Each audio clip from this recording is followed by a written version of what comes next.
Bienvenue à tous, ravi de vous retrouver pour votre rendez-vous avec vos équipes, vos athlètes, avec le feuilleton bien sûr des championnats, mais aussi les belles histoires à découvrir, comme c'est le cas ici une fois par mois, en partenariat avec le département de l'Isère, pour vous présenter ces jeunes ou ces moins jeunes champions isérois qui se battent et qui gagnent, souvent dans l'ombre des plus médiatisés.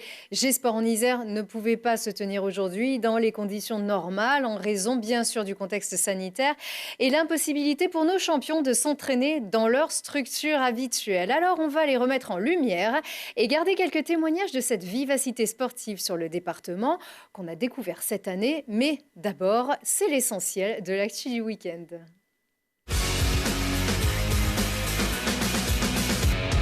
Et l'essentiel, c'est aussi du rugby et celle-là, elle fait vraiment du bien. Cette victoire à l'arraché du FCG face à Rouen qui en dit long sur la détermination des Grenoblois.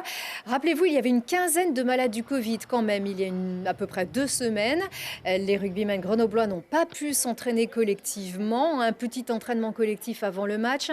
Sur la pelouse, vous voyez, il manque du monde. Mais les présents donnent tout, ils résistent. Ils ont fait beaucoup de fautes, ils ont été menés. Mais en fin de match, ils ont été assez lucides pour trouver la bonne stratégie et ils ont rassemblé toutes leurs forces pour marquer l'essai de la gagne par le mythique déjà Benito Massilevu.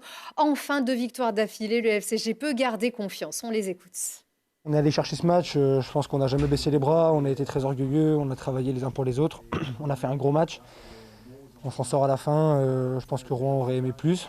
Et nous, on voulait rien donner. Il faut que ça marque un petit tournant aussi pour nous.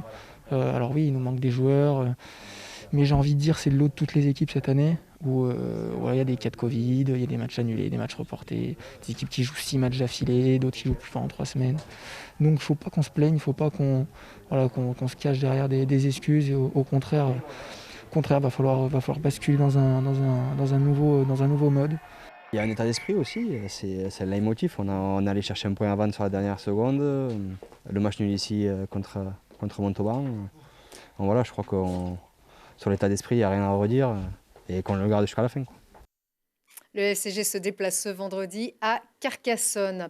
Pendant ce temps, le GF 38 se régale et empoche une 6e victoire sur 9 matchs. Cette fois, c'est sans bavure à Pau. Loïc Nestor, qu'on voit ici, et Jessie Benet sur pénalty permettent aux footballeurs grenoblois de s'imposer 2-0 et de se hisser à la 5e place à 2 points du second de Ligue 2, malgré 2 matchs de retard. Et ça sent très très bon.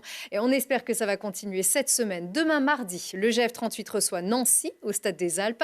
Un match qui devait se jouer le 24 octobre dernier, alors que l'équipe était décimée par les cas de Covid.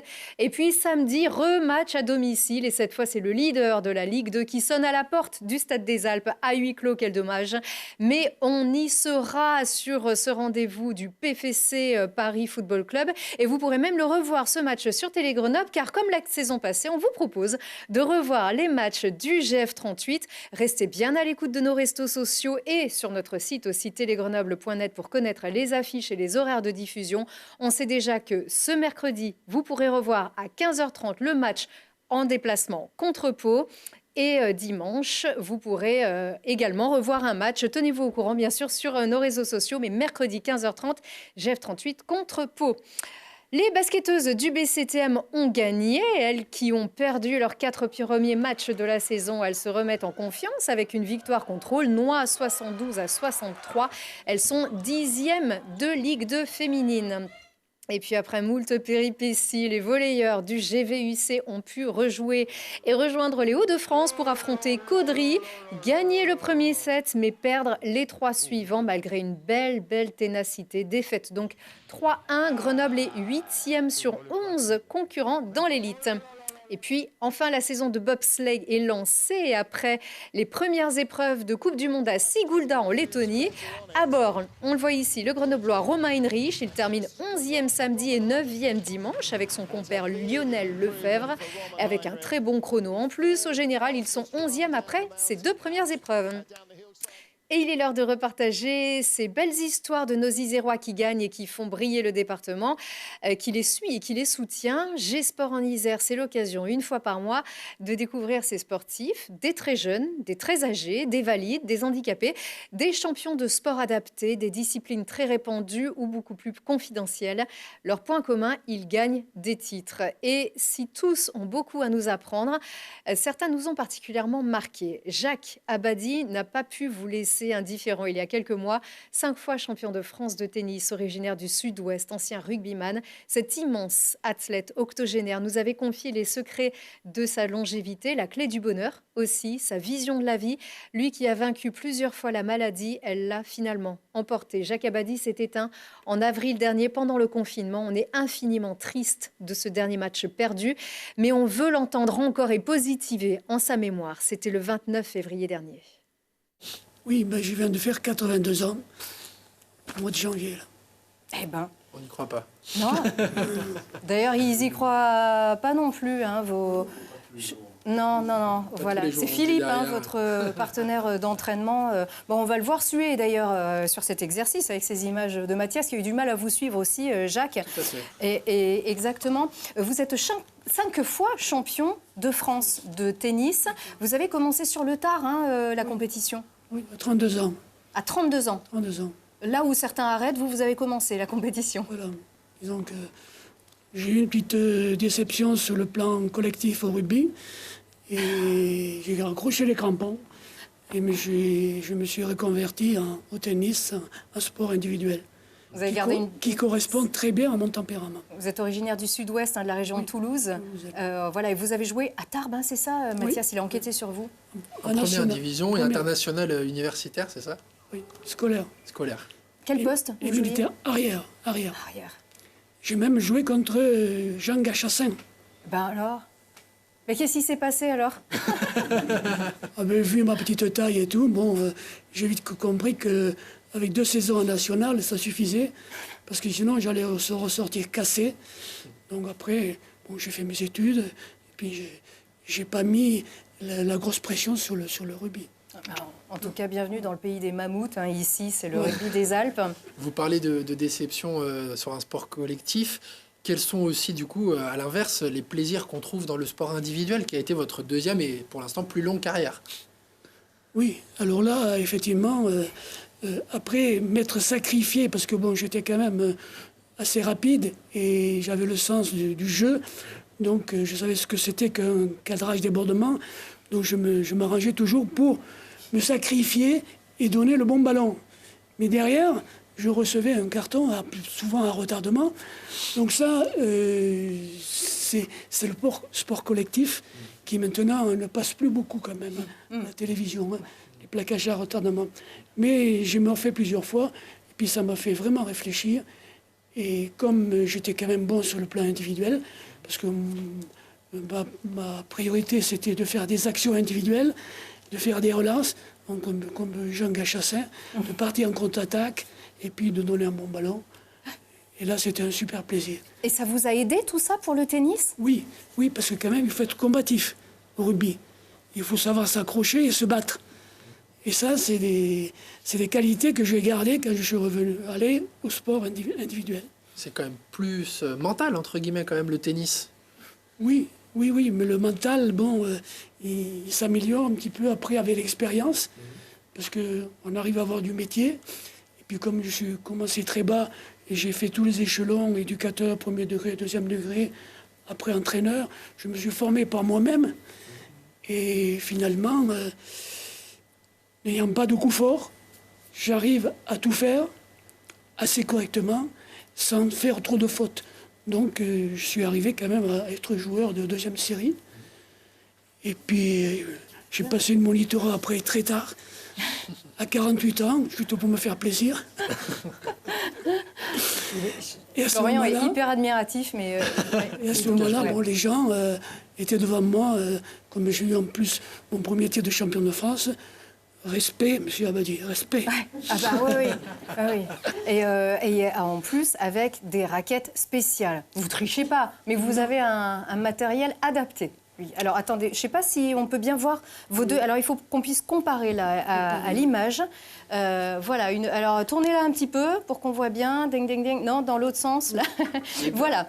Donc voilà, ça c'est votre raquette, celle que vous tenez ici. Voilà, c'est Ouais. ma raquette. D'accord. Elle est plus grosse.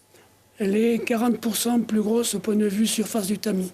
D'accord. Elle fait 880 cm² et celle-là fait 650 cm². Alors pourquoi, en fait Ben, disons que, faisant partie de l'équipe de France, j'ai fait plusieurs fois le championnat du monde et j'ai rencontré des étrangers, en particulier les Américains, qui jouaient avec des raquettes comme ça.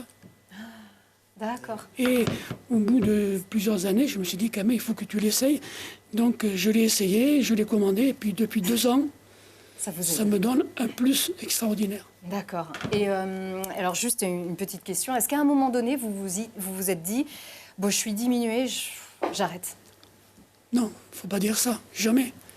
Jamais, même étant diminué par peut-être des fois la maladie. On peut en parler? Ça peut. Oui.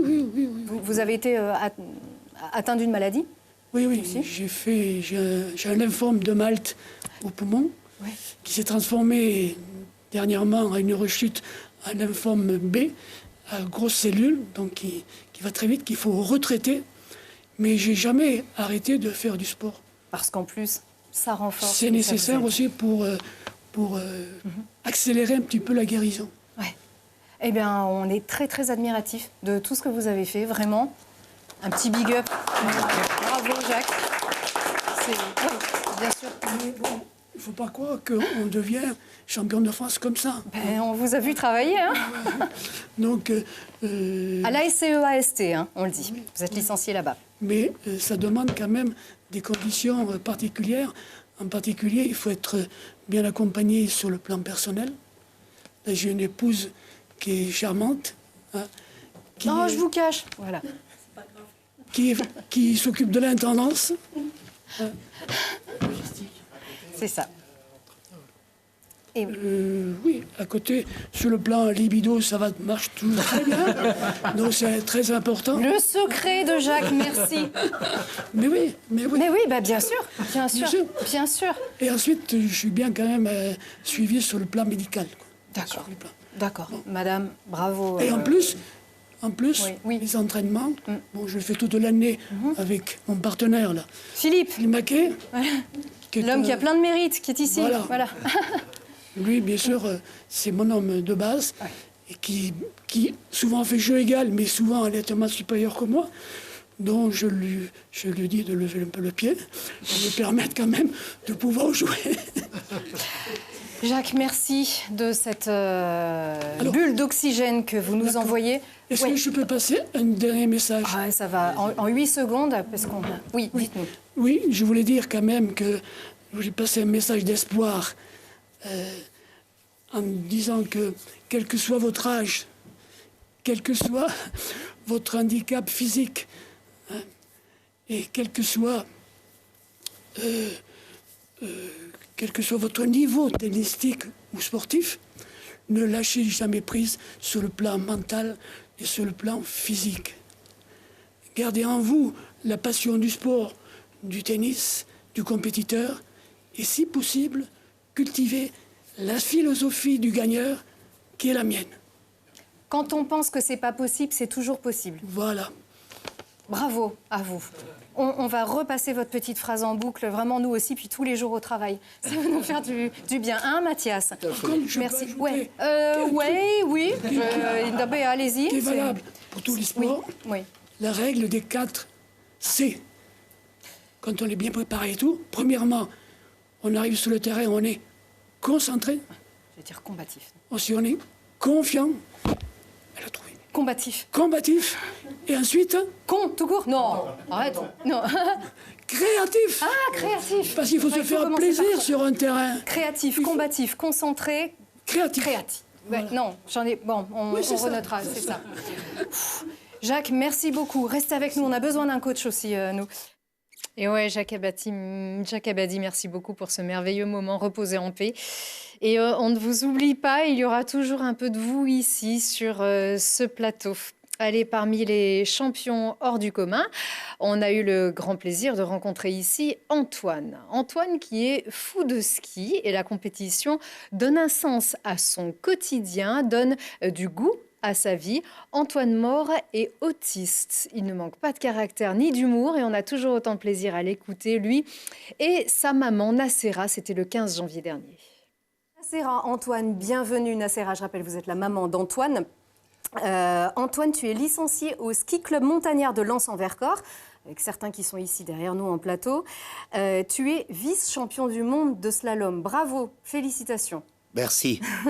Et tu es aussi un sportif de haut niveau à la Fédération française de sport adapté, car tu es autiste. Le ski, tu aimes le ski? Je l'aime ski alpin, parce que Le ski alpin, ouais. que je sais qui est très simple quand je l'ai le salon spécial. Le slalom spécial. C'est parce qu'il y a plus facile. Nacera, le ski, c'est venu assez tard finalement quand vous êtes venu ici dans la région. Il était adolescent, Antoine, quand il a commencé? Oui, il avait 14 ans. Il a commencé juste dans une association et petit à petit, il est rentré en équipe de France en 2011 et puis au club de Lens. Ça veut dire que tu as beaucoup travaillé, tu as fait du ski, tu as aimé le ski, mais tu as beaucoup travaillé. Exact, oui. Ouais. Depuis 2008, j'avais 14 ans. Voilà. Oui, c'est ça, depuis l'âge de 14 ans, tout à fait. Et c'est vrai que c'est pas facile déjà de découvrir le ski quand on est adolescent, parce qu'on tombe forcément. Antoine, il a adoré tout de suite. Tout de suite. Tu as aimé tout de suite le ski, ça t'a plu? J'ai aimé le ski. Ouais. Tu aimes ça? Ouais. Est-ce que ça t'a fait peur au début? Parce que je n'ai pas peur de rien du tout. Peur de rien, Antoine. Et ça se voit. Et le slalom, c'est pas facile, Antoine, le slalom. Ce n'est pas difficile pour moi, là. Et on fait que je peut-être aller plus vite pour aller à fond. Ouais. Et ensuite, je vais être champion. T'aimes bien taper les piquets. Exact, oui. Taper les piquets. Des prédispositions aussi, c'est vrai, pour découvrir un sport comme ça, c'est pas facile, on imagine, surtout à 14 ans. Quand est-ce qu'on a vu qu'il y avait du potentiel? Il n'y avait pas... En fait, on lui a fait découvrir des choses. Il faisait partie d'une association qui faisait plein de sports. Et puis, on lui a proposé d'essayer le ski. Et puis, Antoine a fait une séance qui lui a plu. Donc, il a continué. Il n'a pas choisi, on lui a proposé. Voilà. Et puis, à 14 ans, il était partant. Ça s'est bien passé, la preuve. Et est-ce que le ski, c'est vrai que c'est un sport qui est dynamique aussi, qui peut entraîner des chutes. Et est-ce que les risques, la prise de risque dans le ski lui apporte de l'assurance dans la vie quotidienne? Oh, certainement. En tout cas, Antoine est beaucoup plus sûr de lui, beaucoup plus à l'aise avec les autres, beaucoup plus... Ça lui a apporté plein de choses, autant social, autant dans les rencontres. Pour tout, Antoine est plus costaud, oui, moins introverti en tout cas. Le sport en général ou aussi les résultats Les résultats l'ont encore plus ouvert aux autres, effectivement. Pour lui, c'est un bonheur de monter sur le podium, donc du coup, ça l'a rendu plus fort. Tu es fier quand tu parles de tes résultats, de tes titres? Tu es fier de toi, Antoine? Oui, parce que je me sens très heureux. Voilà, Heureux. tout à fait. Je vais être champion. Voilà. Surtout quand tu as été champion en 2011 en combiné, champion du monde, et puis en 2016 à Zakopane en Pologne, champion du monde encore. Slalom spécial, c'est sa spécialité. Oui. Voilà. Mais c'est aussi beaucoup de travail, parce que alors, le ski, c'est beaucoup de travail, c'est une discipline, il y a des rituels aussi. Donc, est-ce que vous avez vu des effets aussi sur son comportement, sur son handicap? Tout à fait, tout à fait. Maintenant, Antoine, il prend en charge ses préparations physiques. Moi, je suis juste là pour voir si c'est bien. Le coach leur donne une prépa physique. Et Antoine est beaucoup plus... Il suit ses prépas physiques, il y pense. Il est complètement investi dans sa discipline. Et c'est quelque chose où c'est nous qui faisions un pour lui. Lui, il prépare ses affaires pour aller au ski. Il est complètement autonome, oui, beaucoup plus sûr de lui. Et Antoine, quand tu gagnes, c'est comment? Tu aimes gagner? Tu aimes la victoire? Gagner. Je gagne. Comment tu es quand tu gagnes? Ouais. Tu es heureux? Je serai très heureux que je gagne. Je me sens très heureux et je vais être champion. Voilà, c'est ça. Mais parfois, tu perds. Et comment tu es quand tu perds? Quand tu as perdu, tu es comment? Je suis déçu et triste. Ouais. Mais quoi Mais c'est pas grave que je gagne rien la prochaine fois. Quand Voilà. on perd, on recommence. Voilà, Voilà, c'est ça, rater, là. c'est recommencer. Oui. Et on apprend à perdre. Tout On à apprend fait. l'échec.